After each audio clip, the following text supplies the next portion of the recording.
Today we've got some home painting tips to make your job just a little bit easier. So in this instance right here, we want to go ahead and paint the edge of that trim and the top of that molding. But to do so, all painter's tape are not created equal. And if you want a nice crisp line, is first go over this with just a little tiny bit of the wall color. Our purpose in painting over the tape with the wall color first is that the wall color will fill in any gaps that might be between the tape and the wall. And then when we come back after this dries with white paint, the white won't have anywhere else to go but just on this piece of molding and on the tape. We'll peel the tape off and we'll have a nice crisp line. We've done the second coat of white paint on there. We're just gonna take this blade and break the seal, break the cohesion between the tape and the paint so you don't peel any chunks of paint off. And there you go, you can see a nice crisp line. If you're wanting to store paint for a long time, these canning jars are a good solution.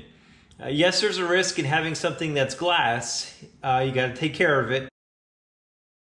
The whole goal of keeping paint a long time is to keep air out of it. Then what you can do is take a little bit of cling wrap, push it in there till it's hitting the top of the paint. And what you're doing there is providing a barrier between the air and the paint.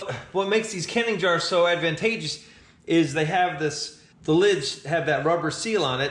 And so you just put that on top and then the lid, just screw the lid on. This will keep for quite a long time. And next time you need some decent paint, there you go.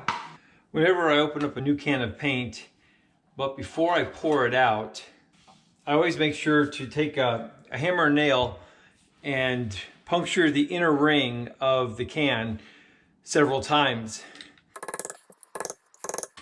Typically I'll go around the can about a third of the way.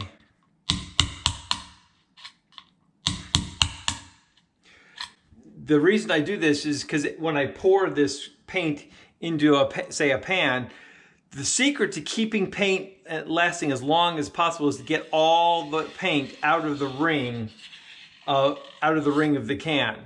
And the more paint you can get out of there, the better it will seal closed again, and the longer the paint will last. That paint in that ring will drip through there and back into the can, and then it also aids when you can go ahead and take a paper towel and try to clean out that ring. That way the paint can will seal up as good as possible if you need to store it in the can for some length of time.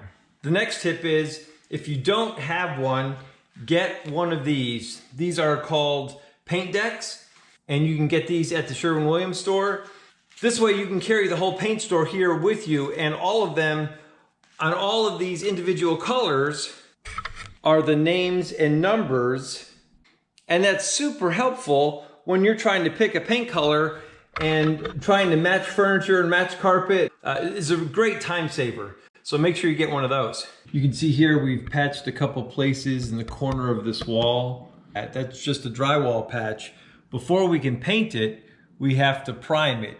If that's not primed before it's painted, you'd see a change in the sheen of the paint, and therefore you'd be able to see the spot where it was repaired. Right, so before we can paint this, we're just gonna put a real thin coat.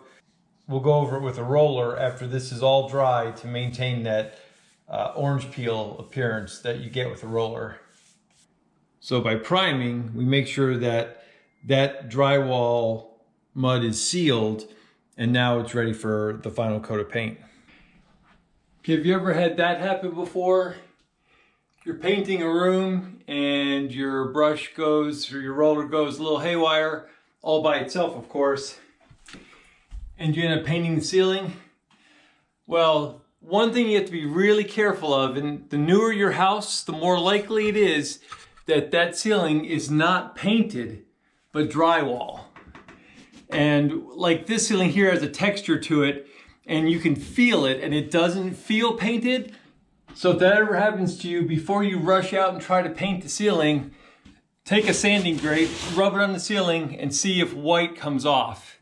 If it does, then that's just a drywalled ceiling with bare drywall mud.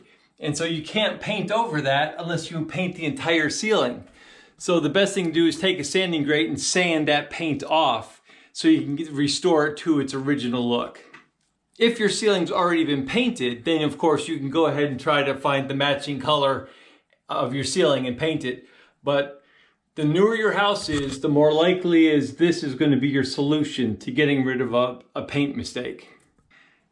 Once you're getting ready to paint and you're going to use a roller tray, one quick tip, one neat trick is to do this, is to take a plastic bag with the lettering on the inside, throw your tray inside of it, and even if your tray, even if the bag doesn't quite come up to the end here, all you do is take a little bit of tape and tape this down. You're taping the edge of the bag, making a tight seal against the tray. Flip it over, put a piece of tape over the back, kind of take up some of the slack. And now you're ready to pour your paint. This still works very same way. You put your roller in there and get your paint on there, paint your wall, and when you're all done, all you have to do is peel this tape up, fold the bag in on itself, and your mess is contained. It's super fast cleanup, and you can keep one tray for a very long time. No need to buy the plastic inserts, no need to take time out scrubbing out the tray. You just throw the bag away. Very fast and easy cleanup.